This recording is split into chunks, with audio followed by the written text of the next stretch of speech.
এক ঝাঁক নতুন সুযোগ সুবিধা নিয়ে সোমবার শুরু হচ্ছে দেশের ক্রিকেটের সবচেয়ে মর্যাদাপূর্ণ ঘরোয়া আসর ডিপিএল-এর।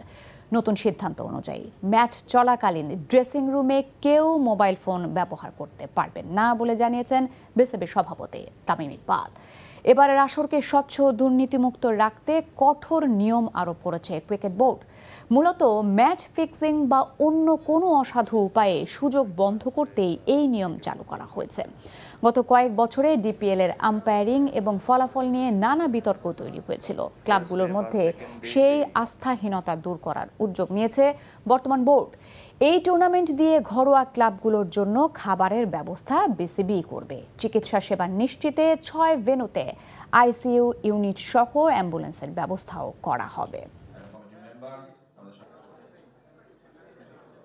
প্রতিটা মাঠেই কম বেশি অ্যাম্বুলেন্স থাকবে। আইসিইউ অ্যাম্বুলেন্স পাওয়াটা একটা চ্যালেঞ্জ। তারপরও আমার কাছে মনে হয় 4টা থেকে 5টা আইসিইউ অ্যাম্বুলেন্সকে আমরা রেন্ট করছি and will make sure that এ ধরনের ইনসিডেন্ট যদি আল্লাহ মাফ করুক আবার কারোর সাথে ঘটে, তাহলে আমরা আর ওয়েল প্রিপেয়ার্ড আগের চেয়ে।